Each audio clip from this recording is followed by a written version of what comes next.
Welcome back to Instigating with Clarkie and Drury. After a week off, we are back, brought to you as always by our friends at Coolbet Canada, Listowel Squash Courts, Listowel Vision Care, and See the Game, as well as our friends at Hanover Raceway. Don't miss all the excitement of live harness racing every Saturday from June 4th through September 17th. Post time always at 1:30. Bring the family. Come have a great time enjoying the sights and sounds. We bet you'll love it. Visit them at hanoverraceway.com for details on their upcoming events. Ryan Drury here alongside Mr. Clark. There's Clarkie. How you feeling, my friend? I'm fine. I'm good. COVID's going around again, though. Yeah, apparently, yes. You were out west. Did you have to wear a mask on the plane? How's that? Yeah. Absolutely had to wear masks on the plane and just in the airport in general. As soon as you come in the airport. And did you have like a nightmare when you were leaving or coming back? Like, we hear about it, right? No, I didn't have a nightmare. What do you mean? Why would I have a nightmare? No, because of the security lines and because of like getting out of there on time. I'm hearing nothing but nightmares. You just mean the Ryan Whitney treatment? No, yeah, exactly. I did not. Funnily enough, I was scheduled to fly to Vancouver.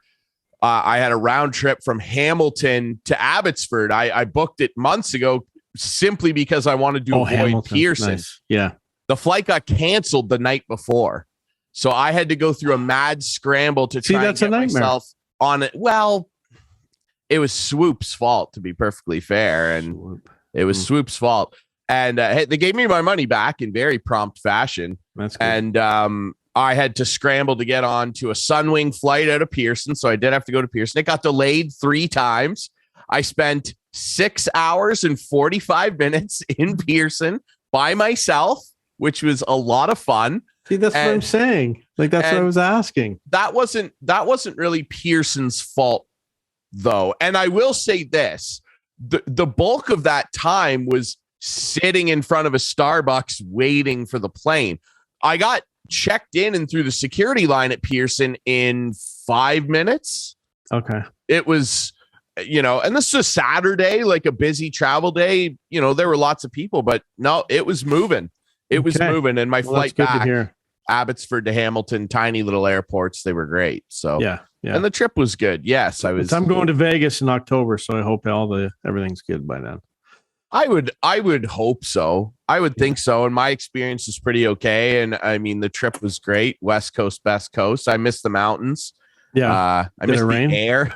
No, it didn't rain one time while I was there. Because I heard they're having record rainfalls. They are right now. Yeah. As soon as I left, the morning I left, it started raining. And my friends jokingly said, Vancouver's crying that you're leaving. And I was like, yeah, it seems that way. Everything was coming up Drury while I was out there. Nice. Beautiful weather. The beaches are incredible.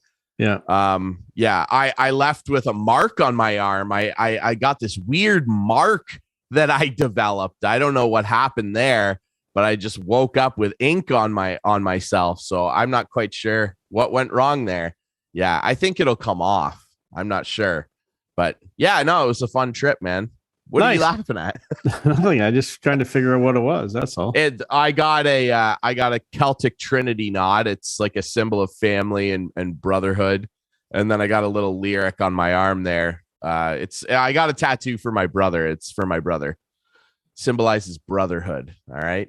Nice. And I love my brother. Nice. Unlike the Gallagher brothers who wrote this lyric, I actually really like my brother. So it's a little bit of an oxymoron, if you will. But there you go. You know who else loves their brothers? The Colorado Avalanche. Yeah, we were off last week, of course. So we have to catch up a little bit here before we bring our guest in. Yes, and what a win for Colorado. Their first since 2001, when they seemed to always be in contention for Stanley Cups, and then they went through some lean years, didn't they, producer Adam? They, after drafting Nathan McKinnon, they had a couple years where they started to look like they were climbing back up. Then they really bottomed out again. They got Gabe Landeskog in the fold, Rantanen. And they've done such a great job. They get Cale Makar as well at 4, which in revisionist history, he'd be the number 1 pick probably. It's unbelievable how good he has been, and deservedly so, winning the Conn Smythe, and I felt really good for Kadri as well. I think that the city of Toronto is probably going to see the Stanley Cup get paraded through its streets again, not with the Maple Leafs, but with a former Maple Leaf who has once again left the team and had immense success. What were your opinions on the final and just how that all worked out for Naz? Well, you know what, Naz, I was actually with Naz the day he was drafted. That's right. I was working for Leafs TV, and a little birdie told me that the Leafs were very interested in this guy. I approached I was looking for him, and I saw his father and went up to Sam and asked if Nazim was around. I didn't know his name at that point. And he goes, "Oh, Naz?" I go, "Yeah." And he told me where he was. And I asked him if we'd put a microphone on him for the draft. We do a little behind the draft show. And he's like, "Yeah, no problem." So it was neat. He was a good guy. And I'm happy for him for sure. I loved his comment at the end. I don't know if that was meant for Dubas. But it was definitely meant for some Leaf fans. And I was one of them who said, this guy just can't do it. You know, he has a brain freeze every time the playoffs rolled around. But hey, I'm good. I'm happy for him. It's good. I love the little picture of him beside the Stanley Cup in the Hall of Fame when he was a kid and now holding it. So that was good. But the other thing too, though, that really resonated with me is you can win the Stanley Cup with a very, very average goaltender. You can, if you're good enough. If the team, and again, I feel almost as though there's like this slander campaign against Darcy Kemper. I'm not slander. I'm just saying he's an average goalie at best. He's average at best. He is. Yeah. That's what he is. Yeah. But he won a cup. And at his best, he can make the necessary stops that get the job done. You know, if we're going to equate this to, you know, a landscaper, is he going to, you know, have your lawn looking like the Rose Bowl parade? Probably not. He's going to plant a couple trees, make it nice and flat, and get the job done. Maybe lay some bark mulch down for you, but it's not going to, you know, you're not going to have, you know, petrolias and magnolias dancing out of your garden or anything like that, like a Vezina winner like Marty Brodeur would give you maybe. Yeah. He gets the job done, and you're gonna have a nice garden at the end of it. And well, you know, they're having a garden party now, aren't they, in Mile High City? You're right. I mean, when you consider the goaltenders that have won recently, you know, you look at Kemper, you look at Binnington, who had a red hot run that year, but he's kind of crashed back down to earth a little bit. And the Blues actually have a bit of a decision. Are they going to try and trade Binnington or keep Husso or vice versa? You know, my guy Braden Holtby, although I wouldn't really throw him in the mix considering that he was a top tier goaltender and won a Vezina. So, I mean, if we skip him, you know, you're looking at Corey Crawford, very good goalie, you know, Niemi, of course, back in the day, Matt Murray back to back with a bit of help from Fleury here and there. It's possible, but the issue there, and I know you want to equate this back to the flag behind you there, you got to have a really deep team. Oh, no question, man. I'm not saying you. I'm not saying that. I'm not saying that the Leafs could win the cup, but you should. But you can. All I'm saying is you can with an average goalie, because we didn't even know who was going to start a couple of the games. Like, well, you had the eye thing, and O-Dog was calling him One-Eyed Jack and all this other stuff. Like, you can. Keep going. Well, just if the Leafs keep Campbell. Well, that's where I wanted to go with this. What are they going to do? I mean, last night, the draft, as we record this on Thursday, the NHL draft round 1, the Leafs get rid of a mistake, cost them a first round pick. They they dropped 12 spots or something. So it's whatever. When you're drafting that low, it maybe doesn't matter. But who's going to play net for this team? Like, that's what I want to know. Who's going to play net? Like, Fleury's off the market now. Jack Campbell's still out there. Kemper is still out there because Colorado signed who'd they sign? Gorgiev. They traded for Gorgiev. For Gorgiev. So like, we're sitting here, you know, mid-July, And the Leafs have Shelgren and Justin Wall. Joseph Wall. Joseph. Yeah. See, I don't even know his first name. That's how good he is. Joseph Wall. So they something has got to give. Now they got rid of the 3.5 for Mrazek, which opens up some cap space. Yeah, $3.8 million over the next 2 years too. Oh, I know. And they got Chicago to take a sucker deal. I mean, to be fair, like people are laughing at Chicago a little bit, and they traded DeBrincat, which could not have been an easy thing to do. They had no first round picks, and then they all of a sudden had 3. Yeah. So I actually think Chicago, time will tell. Yeah. I actually think they made out well. And yeah, I laughed with my fantasy hockey group friends about Dubas trading another first round pick. But in this instance, it was a good decision. Yeah. But the reason why I kind of was crapping on him a little bit was because of another terrible decision and terrible contract. Now, the first time they did this, you're right. It wasn't Kyle's fault. The Marlowe deal, he did not sign that. No. But they had to give away a first round pick to Carolina to get him to get them to take it. And now they've done the same thing with Mrazek. And Nick Ritchie. There was 2 mistakes last summer. Nick Ritchie was a bust and Mrazek was a bust. But then he also hit on a couple too. Yeah. He hit on 3. Bunting and getting Bunting for an extra year. And the thing I like about Dubas is he, unlike Gary Bettman, admits his mistakes and moves on and fixes them. While Bettman will just keep telling you how what's not working is the right thing to do. You know what I mean? Like that. Yeah, that's Arizona. The history of the NHL.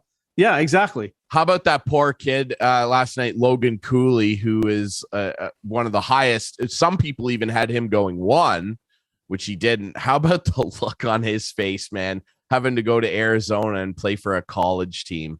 I was on Lake Ontario fishing last night, so I didn't see the draft, and quite frankly, I didn't even know it was on because it was a Thursday night. It just seemed a little weird to me. But let's talk about the draft. Shane Wright goes number 1 to Montreal. Oh no, he doesn't. He doesn't even go number 2 or 3. What's going on with Shane Wright? This felt a little bit like the Seth Jones thing from a few years ago. Remember, Seth Jones and McKinnon were kind of going back and forth that draft year in 2013. Who's number 1? Do you want the big defenseman? Do you want the dynamic forward, right? And Jones fell to 4 to Nashville. This feels a little bit like that, where Shane Wright, let's be honest here, is not a generational talent. He's going to be a very good player. Who everyone kind of compares him to Bergeron, if he ends up being 60% of what Bergeron has done, it will be a success for Seattle. Most people thought it would be a success for Montreal, who you could argue needs some center depth. Yes, they have Nick Suzuki there, and yes, they have Ryan Poehling and some promising youngsters, but the consensus amongst most people, I would say, was that they would take this surefire player who can probably play in the NHL right away. I would think so. And I think Seattle will be desperate to push him into that because they need anything to go well after their disaster of a first season. I think he's a really good player. I think maybe his attitude maybe got some teams put off. That seems to be a rumor going around. I'm number 1. I know I'm the best. And maybe he is. And maybe this chip on his shoulder that he referenced last night. And did you see too the clip? He gave Montreal like their draft table like a death stare. After he shook Gary's hand, he stared the Canadians down. It like, hey, you made a mistake. Well, time will tell and we'll see, because the consensus also seems to be, Clarky, that this Uri Slafkovsky, I heard somebody say that he could be the next Yager. Now that's the greatest European player of all time, next to Nick Lidstrom, but we'll see. He's a big kid who people can really score. Yeah. I don't know. I just love the experts out there who have never seen a full game that this guy played, or Shane Wright for that matter. Like there's guys out there. I haven't seen a full game, maybe the prospects game I watched, but I've only seen Slavkovsky play in the Olympics where he was really, really good. Sure. That's the only games so was I've Neil ever seen him play. before he was drafted. But we'll see. Yeah, old Nail. Yeah. I wonder what he's up to. I think he's back home. I think he's in Siberia playing for one of the KHL teams. I'm dead serious. Yeah. He's not playing for the Oilers. He's not. Producer Adam just sent us a message. Red Wings acquire Husso from Blues for a third.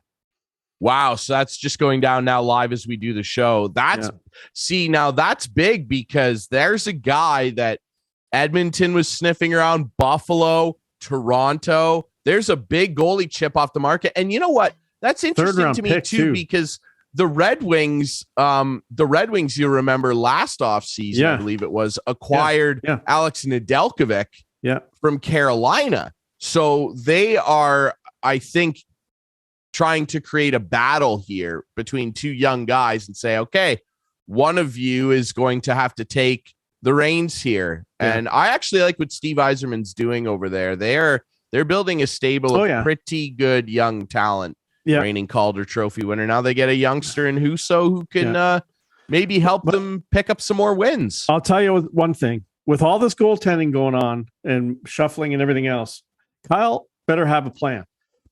Kyle Dubas, that is. And like we are now, like what time's round 2 start? Like, because we could, by the time this airs, I'm just saying like we could be dated because the Leafs could be making some deals today on the second day of the draft. Yes, be wary of that. We'll try and be as up to date as we can here. But we'll keep an eye on things. And our producer Adam is over his Stanley Cup hangover, I guess, and now contributing to some news on the show, which is great.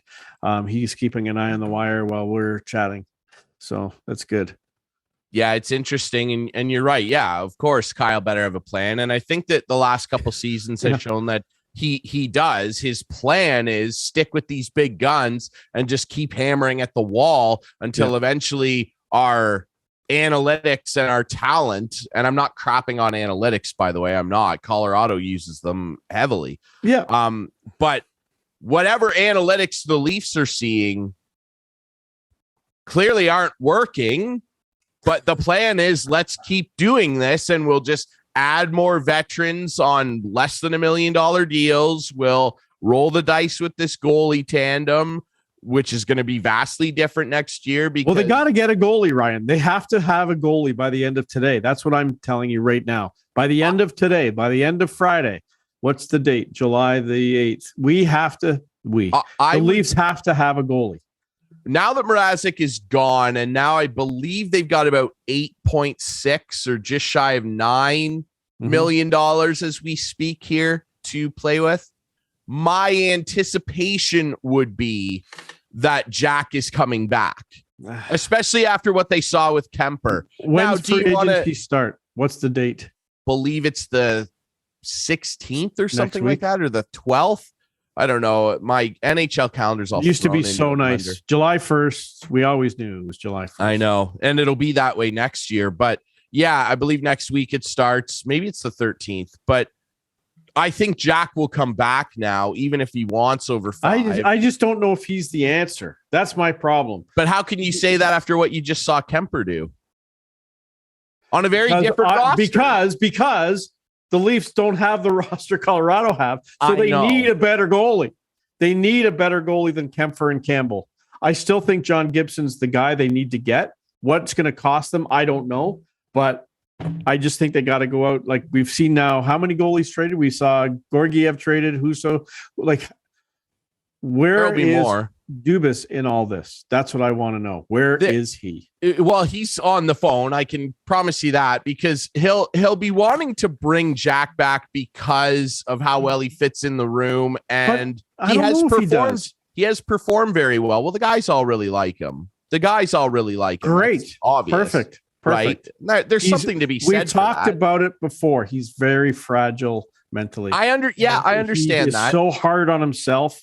And they have a new goalie coach now. Who did they bring in? They brought in a new goalie coach. Yeah, I know. It's just, do you want to sign Kemper and probably maybe potentially overpay him coming off a cup win because he's going to use that in negotiations? Well, guess what? I hope they don't bring in Kemper. Well, what other option do you have now? But if you're going to bring in Kemper, I'm sure you could get Campbell at the same price. And at that point, I'd rather have Campbell. That's what I mean, right? Yes. And then there's rumors, too, that they want to try and do what Tampa just did with McDonough and offload Jake Muzzin because, God bless the poor guy, he just cannot stay healthy. And that's $5.6 million that they could also save. They need to re-sign Rasmus Sandin, who is apparently being pretty prickly in negotiations with the Leafs. I don't think he was necessarily happy with the way they handled some of his ice time, particularly in the playoffs.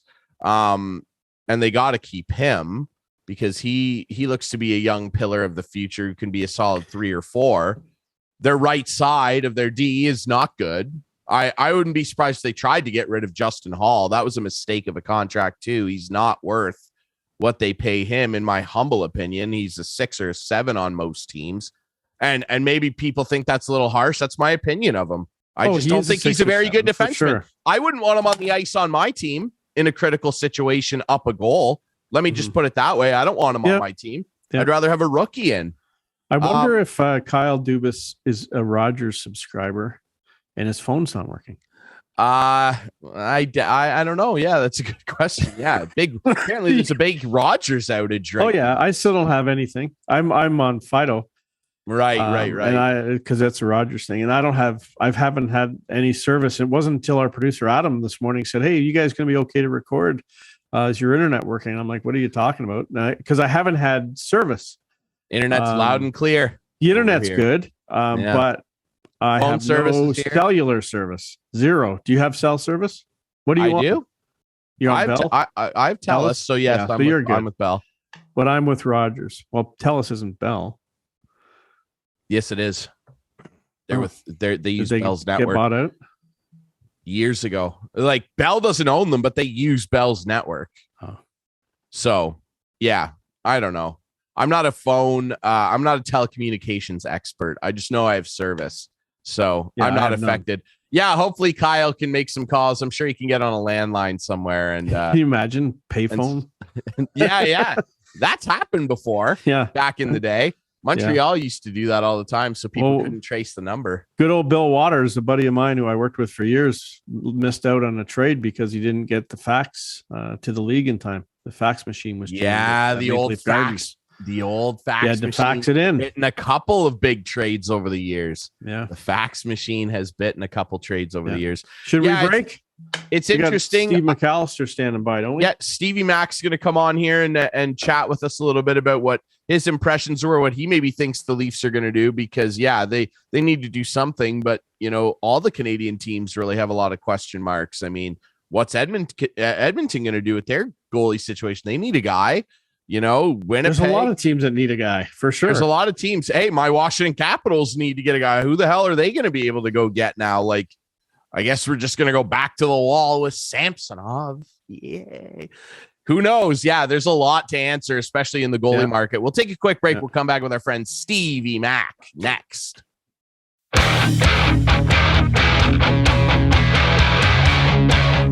Welcome back to Instigating with Clarkie and Jury, brought to you by Coolbet, the Listowel Squash Courts, Listowel Vision Care, See the Game, and our friends at Hanover Raceway. Ryan Jury still here alongside Clarkie. Very pleased to be joined by our friend Steve McAllister of the Parleh as he jumps in with us. Stevie Mac, how you doing, my friend? Did you enjoy the draft?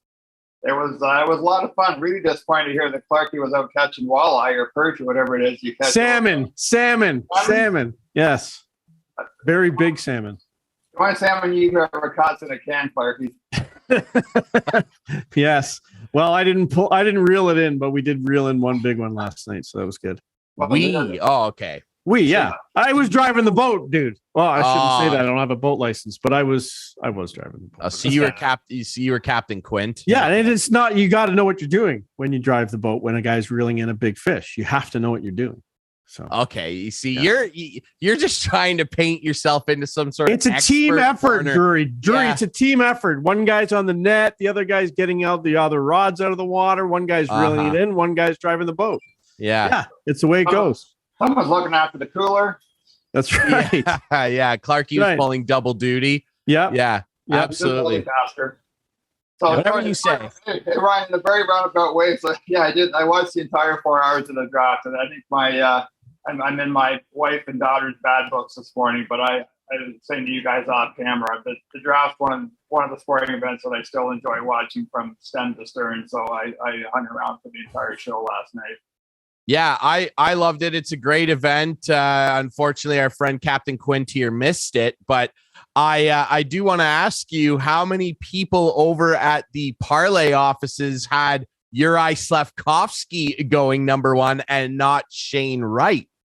I don't think anybody. And again, when I saw, I think Wright was plus 2,500 at number 4. So man, oh man, I wish I'd even put down a toonie just on a lark on that one. But I guess we probably shouldn't be too surprised, guys, just because of COVID. Wright's only played 144 games over the last 3 years, and again, it's not one of those drafts where I don't think it's not being mean or unfair to Shane Wright to say that Shane Wright's not Connor McDavid or Sidney Crosby or Nathan McKinnon. So I don't think Wright was a slam dunk number 1 pick, and it made for some great theater. I mean, I heard chaotic used more than once last night, whether it was on Twitter or on Sportsnet's broadcast of the draft. Yeah, it's pretty interesting, and obviously Slafkovsky, he was yucking it up with the fans. It was pretty cool to see the draft in Montreal and them getting vocal. They're clearly excited about the pick. I was saying to Clarky earlier, I did hear a couple people say that they think Slafkovsky could end up becoming the next Yager. Now that's extremely high praise, but this kid seems to be impressing people playing against men. He had a real coming out party at the Olympics where he carried Slovakia to a bronze medal finish. Do you think, though, just based on centers being so valuable and where Montreal is in this rebuild, retool, whatever they want to call it over there in La Belle Province, do you think that they went a little galaxy brained here and did something just for the sake of kind of being different? Or do you really feel like they made a good choice here? I know it's kind of hard to say right now.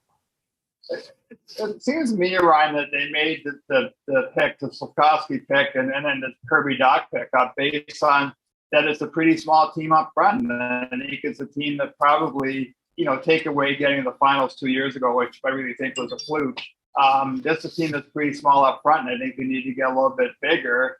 And I think that was a factor in taking Slafkovsky. And then, Wright sliding down to number 4, the Devils need defensemen. They're really deep in the middle. So, once that kind of nail drop with Slafkovsky going to Montreal, I guess it wasn't a complete surprise that Wright slipped. But no, I think this was calculated on Montreal's part. And I think I saw somewhere this morning that the Dach trade, the Dach trade played a role in the Slafkovsky pick. Yeah, you're right. I think so. And it is worth noting that they did get Kirby Dach, who just a few years ago was a number 3 overall pick. Let's quickly touch on that before we dig into Clarky or Captain Quint's beloved sinking ship, the Maple Leafs, the eternally sinking ship. They need a bigger boat for sure. Let's talk about Chicago, because boy, did they make waves going into the day with no first round picks. They end up getting 3, but in the process, for a team that's definitely rebuilding themselves, they traded away 2 pretty good young players to hit a full reset here with just a couple more years left of the Kane-Taves duo, didn't they, Steve? They did, Ryan. And again, I wonder if both the Dach and the Brinket moves are kind of doing something in advance. And again, this is a craziness of the salary cap world. And we talked on the show before with, Chris and I, our relationship going back to the 90s with when the NHLPA and the NHL had the labor stoppage back in 94. And I put on Twitter this week, I think it was in response to an Alan Walsh tweet, that this was what Bob Goodenow always warned about with the salary cap world, is that it really ties people's hands. And I think that's what Kyle Davidson was looking at. Is he at some point, the Brinkets they're gonna pay DeBrincat, they're gonna probably have to pay Dach, if you blow things up, you really blow it up. I'm actually surprised that Jonathan Toews and Patrick Kane wanted to stick around in that situation, and I wonder if something else might shake out over the summer with those two guys. But I think when you're in a salary cap system, you almost have to go full blown nuclear with a rebuild. Steve, let's just touch upon that for a second, the salary cap world and the NHLPA, which you're very familiar with. And I guess they're looking for a new leader, if I'm not mistaken, right now. Where do you see all that shaking down? And do you ever see a luxury tax or something in the NHL to help teams like the Maple Leafs? Well, Chris, listen, luxury tax makes a lot of sense. And I think you and I have talked about this over the years. I mean, the salary cap was the worst possible thing that could have happened to the Maple Leafs. Absolutely. And you see what's happened in Detroit. I mean, to Kyle Dubas' credit, and, Ryan's comment about the Leafs being a sinking ship, I'm still really bullish on the Maple Leafs. I like what Kyle Dubas has done. I think this is a team that's so close to going on a long playoff run. But it's tough. And it's, again, with Dubas and having those big contracts with Matthews, Marner, and Tavares, you have to work some magic to fit a roster within a cap system. But if I was Clarky, if I was the Leafs or Detroit, really probably all the original 6 teams and high revenue teams, I'd be bugging Gary Bettman for a luxury tax. But I would suggest as long as Gary's commissioner of the NHL, we'll never see a luxury tax. That's just not going to happen. Well, Gary's on Team Arizona, right? He loves his college hockey teams, so he has to appease the Arizonas and Carolinas of the world rather than the teams that actually line his pockets, which is interesting. I should clarify, by the way, I don't actually think the Leafs are a sinking ship currently. I just more meant over the course of this very long drought, they seem to get in their own way a lot of the time. But currently, I think that they do have a core there that can obviously do some damage. But they're going to need a goaltender, won't they? And as we currently record this, Steve, they do not have any. They have Shalgren and Joseph Wall in the minors, but Jack Campbell is set to become a free agent here, and Peter Mrazek is gone in exchange for one of those 3 first-round picks Chicago ended up using. So what is your impression of what's happening here? Ville Husso, just a few minutes ago as we were recording, got sent over to Detroit. So Steve Yzerman is happy, solidifying his crease a little bit for the future. Now, the 2 big guys on the free agent market are Kemper, who's got a cup ring coming, and Jack Campbell. So this puts the Leafs in somewhat muddy water. I think that they were heavily trying to get Marc-Andre Fleury, who signed again for his buddy Bill Guerin in Minnesota. He's not going anywhere. What is your impression of what the Leafs have here in terms of options and what you would maybe like to see them try and do?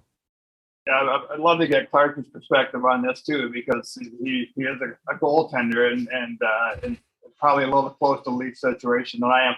I like Jack Campbell, Ryan. I think I've always said, the last 2 years at the playoffs, for all the Leaf fans that piss and moan about getting rid of Campbell, my answer always about who are we going to replace him with and who's going to be better. And to me, there's two goalies that are head and shoulders above the rest of the league right now.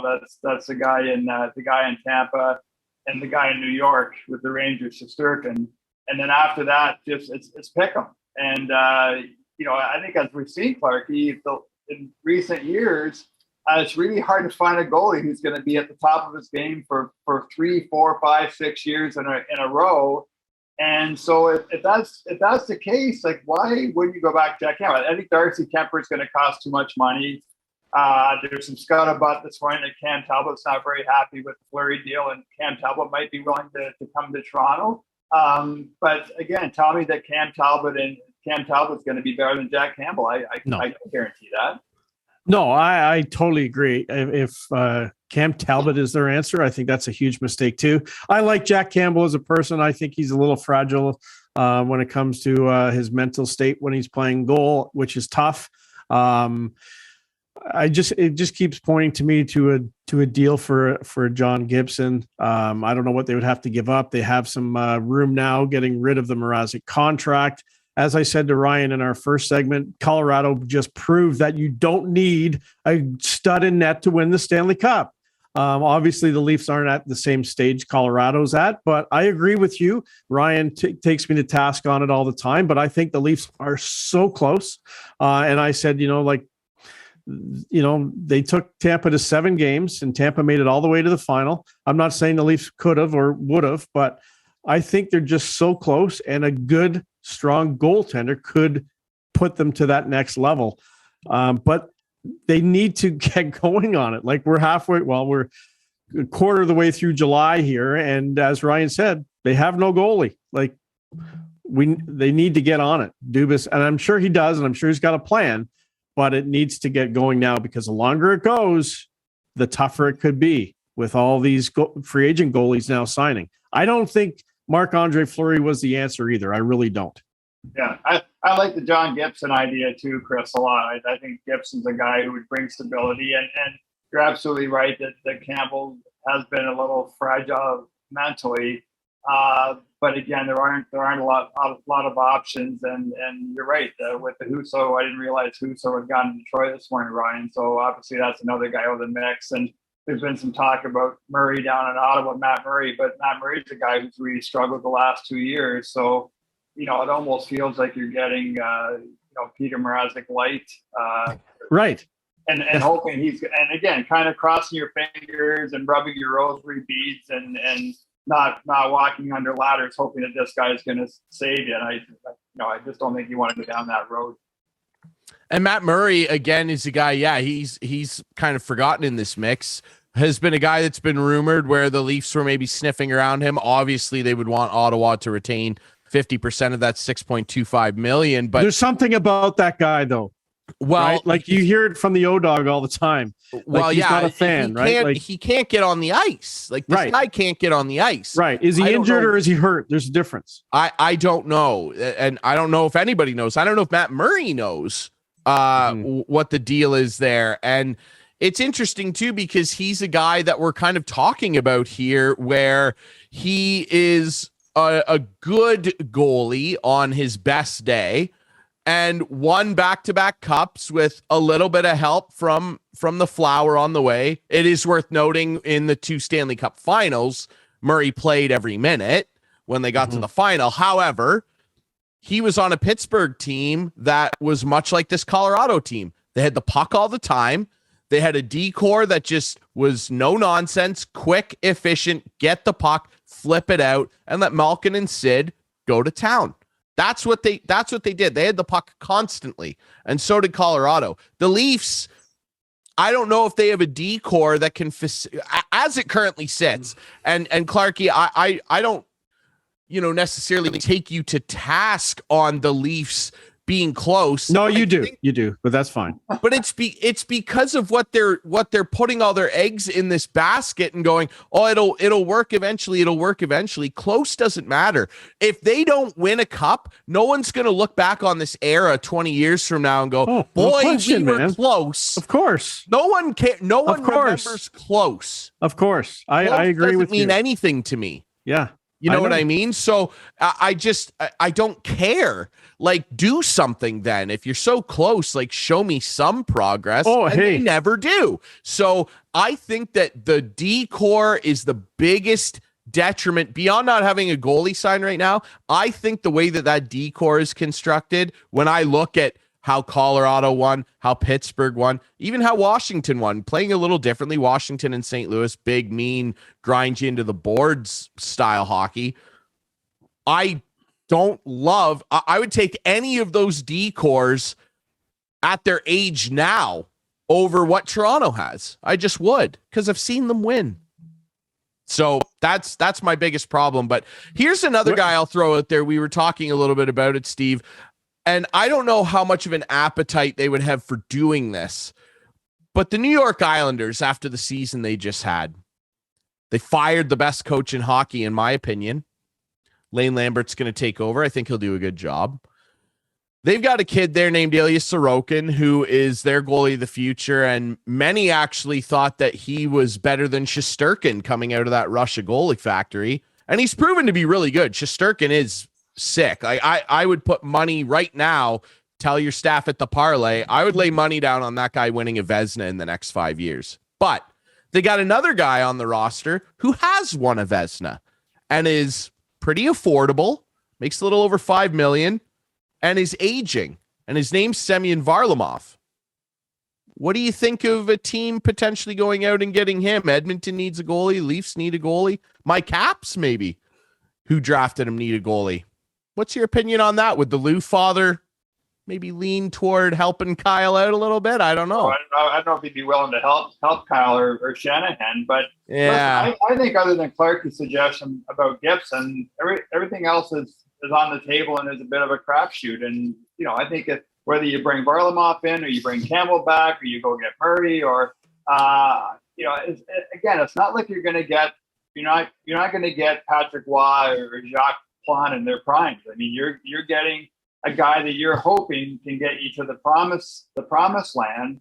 The one thing I will say, and I'd love to get Clarkie's perspective on this, is I do think goalies take way too much of the blame these days. I mean, when you look at the way the game's played now, how the skill level, how hard these guys shoot the puck, and I just think the goaltenders are way too easy.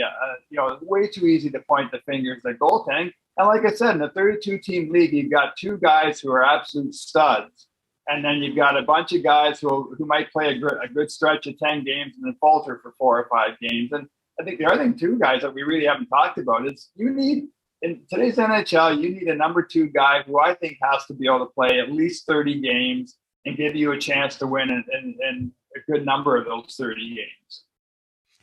Yeah.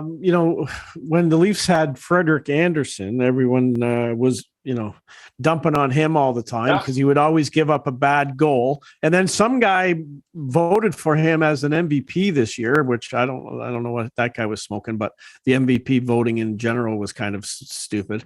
But you're right. Like if you put Shesterkin in the Leafs net, the Leafs are going to contend. But you're right. After that, and after the guy in Tampa, as you mentioned, Vasilevsky, who's next? You got to catch lightning in a bottle. When's this team ever going to develop a goalie, draft a goalie? Yeah. Right? No, they never do that. I know they don't. You don't have to tell me that, Ryan. I know they don't. Maybe Montreal retains some salary and trades Carey Price to the Maple Leafs. Wouldn't that be something? Oh my God. Could you imagine the earthquake that would reverberate through downtown Montreal? Can you imagine? If they traded Carey Price to the Maple Leafs? That would be... Now, that's the kind of chaos I can sign up for. Put me down for that. That would be great.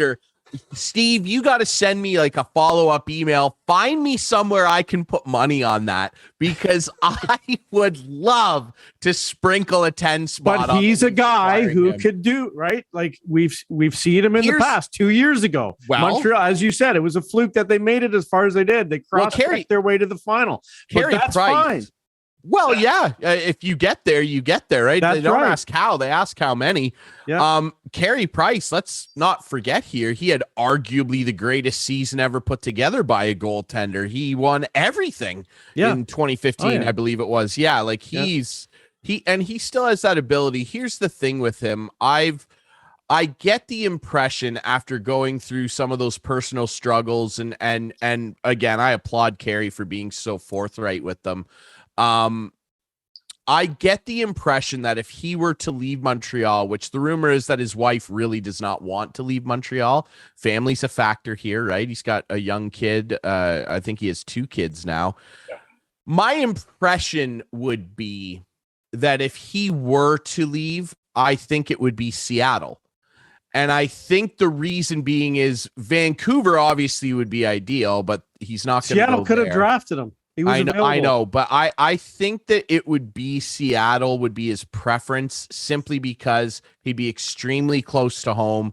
And I know his mom is the chief of their tribe in BC. He'd be very close to home. And Seattle would be able to find a way to take that salary on. That's my impression of it. However, sign me up for the Leafs getting him because that would be just...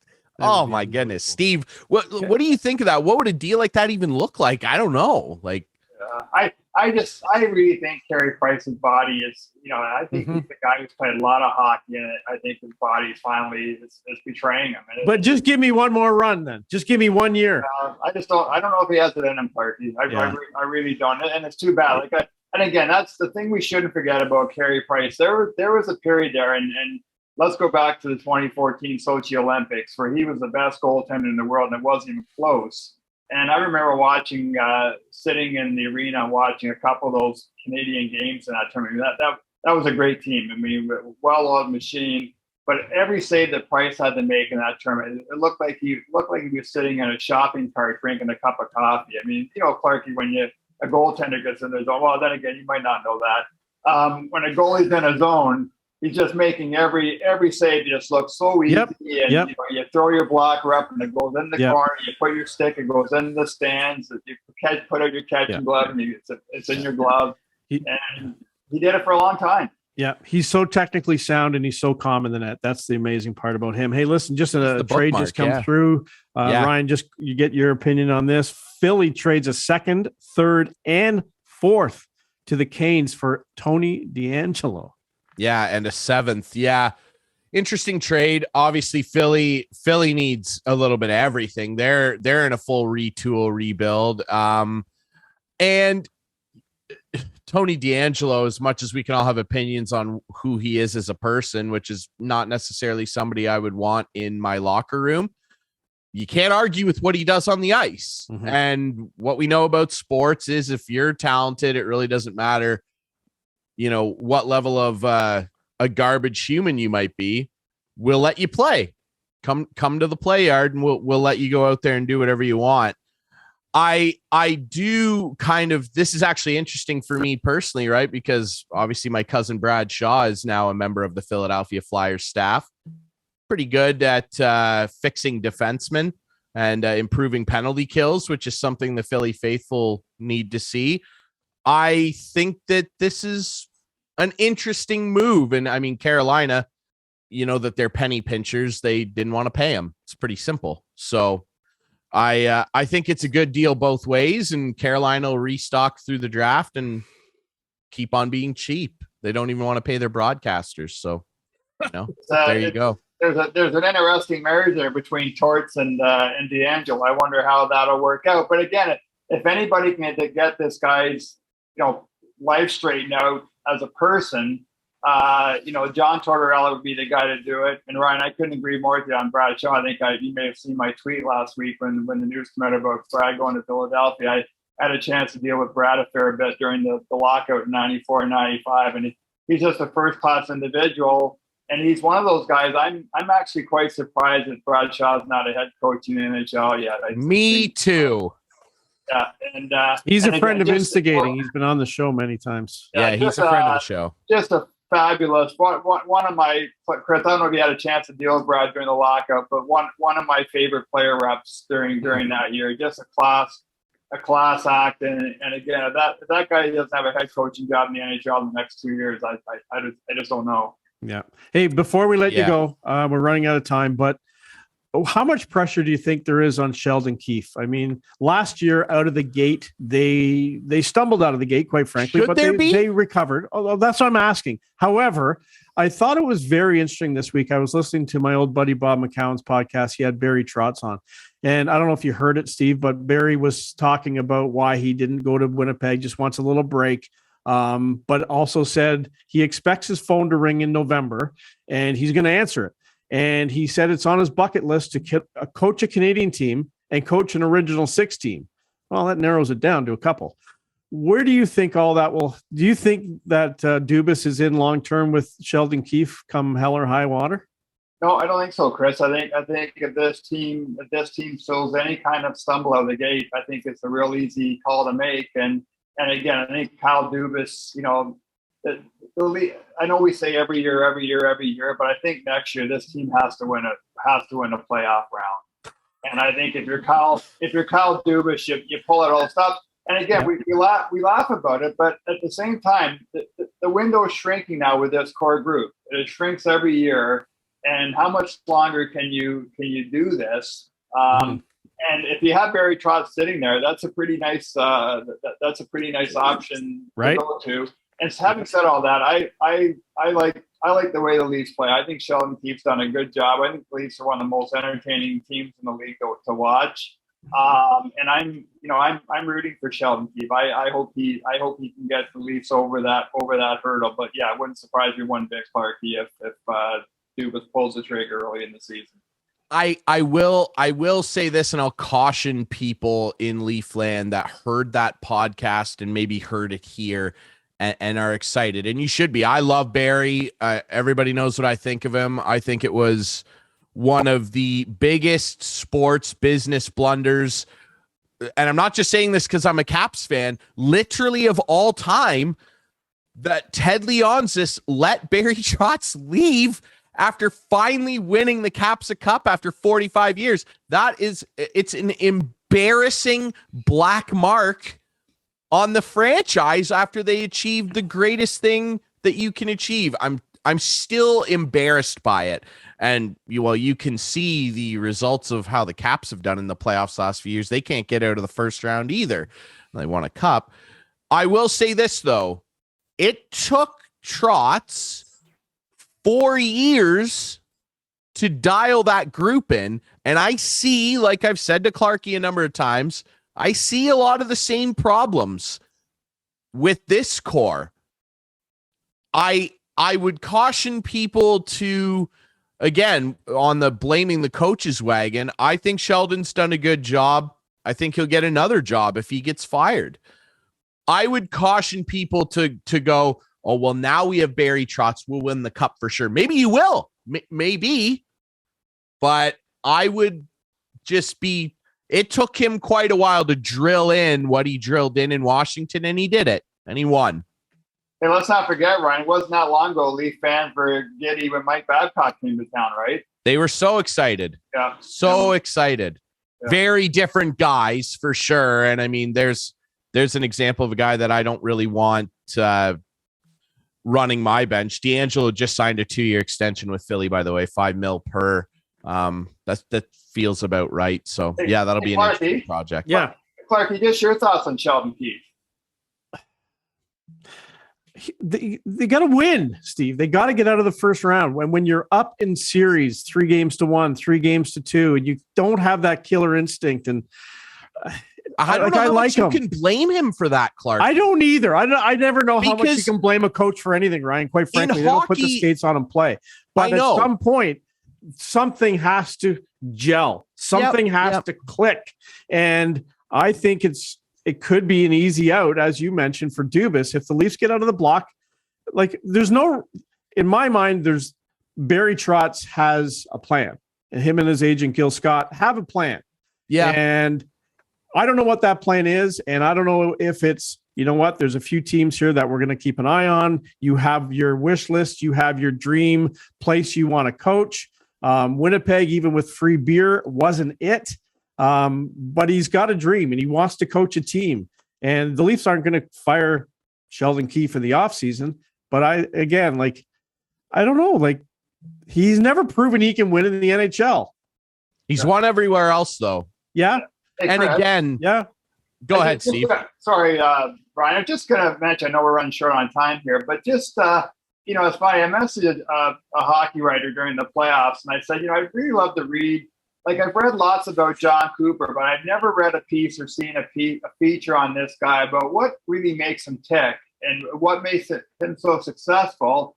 And it's really easy to say it's the players. And sure, he's got Victor Hedman, he's got Stamkos and Poirier and Kucherov, he's got Vasilevsky.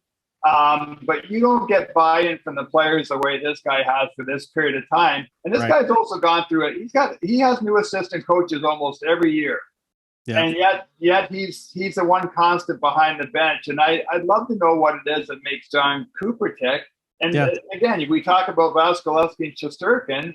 I mean, again, it just seems that John Cooper's he's on a different level than a lot of his peers around the league. Yeah, it frustrates me as a fan when I don't see a coach get riled up behind the bench. But John Cooper is the calmest guy behind the bench. And I've heard him talk about it. He says, I feel that if I'm calm, my players will remain calm and remain focused. I love the days back in 93 when we had Pat Burns going at it with Barry Melrose and Jacques Demers and those guys. That was exciting to me. Those coaches were the center of attention, but it's more, like how much respect. And we all know Mike Babcock had zero respect from his players here in Toronto. But Barry Trotz talked about an incident with Ovechkin in his earlier years when, or maybe I'm sure Ryan knows the incident. He missed a meeting and he was benched. And he said, I had to show the team that no one is above anybody else. He benched him that night. That was the year they won the cup too. Right. And it's little things like that where you set the tone and everybody is equal. Everybody here. He always used to say, you can see it in the Cup documentary, everybody has to pull on the rope. If we're not all pulling on the rope, none of this matters. And honestly, sometimes I get frustrated with Sheldon Keefe because I see guys like Nylander absolutely dogging it shift after shift after shift. But if a guy like Alex Kerfoot did that, he's down in the fourth line and missing shifts left, right, and center. And I don't see that with Nylander. So that's the thing. Just don't know. They baby these guys a little bit, in my opinion. Yeah, guys, quick story on Cooper, to Clarky's point about the calmness. I was in Ottawa one night. My son and I sat beside the Tampa bench to watch the Sens and the Lightning. I think the Lightning, they were playing 3 games in 4 nights or something, and they weren't having a very good night. And I remember watching Cooper, Rick Bowness, and Steve Thomas behind the bench. And those guys didn't say a word that night.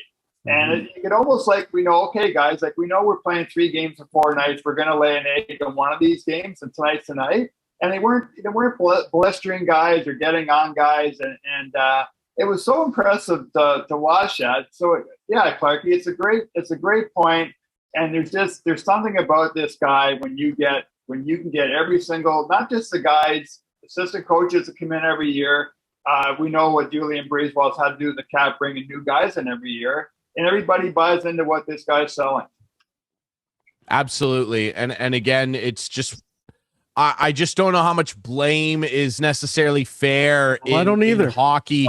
Simply because, like, in football, coaches get fired like every week, it feels like, because in football they're literally in control of everything happening or what's about to happen on the field. Hockey is just so fluid. It's hard to do it. And same, when you brought up the goaltending, I can't remember which of you said, how much blame do the goalies really deserve? Steve, I think it was you. I always think back to that 2011 Cup where Boston came back and beat Vancouver and they slammed them in Game 7, and everybody was just absolutely dumping all the cement on Luongo's head. And my retort to that, as he is about to head to the Hall of Fame, is the crease is this big, the ice is this big. He's here. The goalie doesn't score. Empty net now and again. In that Tampa series, Brian, the Tampa series, I mean, Sheldon Keefe doesn't take the 2 high sticking penalties that let Tampa tie the game. Don't bring that up. Clarky's. I can't. And Game 6, Clarky, I mean, the Leafs owned the overtime period. I mean, Vasilevsky, he stole that game. Jack Campbell didn't lose that game. No. Vasilevsky won that game. Yeah. And Game 7, the Game 7, the ice was wet in the Leafs on the entire third period. The Leafs did everything they could to tie that game. But Tampa did everything to keep the puck out of their net. Exactly. So again, it's pretty hard to lay that at the feet of the coach. I thought the Leafs played pretty damn well in those last 2 games. Yeah. Just short. They're close. They're close. They are close. Steve, we really appreciate you doing this, man. We always love having you on the show. It's been a great chat. I'm sure there's going to be a lot more crazy stuff that happens after this recording that goes down at the draft. It's been fun to recap it with you and chat about Clarky's beloved captain. Hey, before just quickly. Yes. Do you hear, like, you're in this betting world now with the parlay? It is driving me crazy when I watch games now. It just seems like it's gone from 0 to 1,000. Do you think it's still going to keep going? Like, is betting just gone crazy in Ontario? Yeah, it's funny, Clark. He was talking to a guy from a sports book this morning, and just before we got on here, and even he, he works in the business, and he said the amount of advertising really turned him off during the playoffs. And yeah, I do worry a little bit if we're gonna, when we get close to the NFL season, that people are kind of catching their breath right now. We're going to see the second wave in September. I really hope not, because I think the sports books have really missed the boat in how they've promoted their products. And I've talked to people about this, and I think there's a lot more that needs to be done around responsible gambling. There's a lot more to be done about education. I think that's the one place where Sportsnet really missed the boat with trying to integrate betting content into the Stanley Cup playoff coverage. I think, and I'm not pointing fingers at anybody, because I think there's a lot of people involved in that process, Chris, and you and I both know, having worked in the media business. But not explaining when you're talking about something at plus 160, and saying, hey, if you at plus 160 means if you bet $10, this is how much money you'll win. Or, we suggest you take a look at the money line. This is what the money line means. I think there's been a lack of education.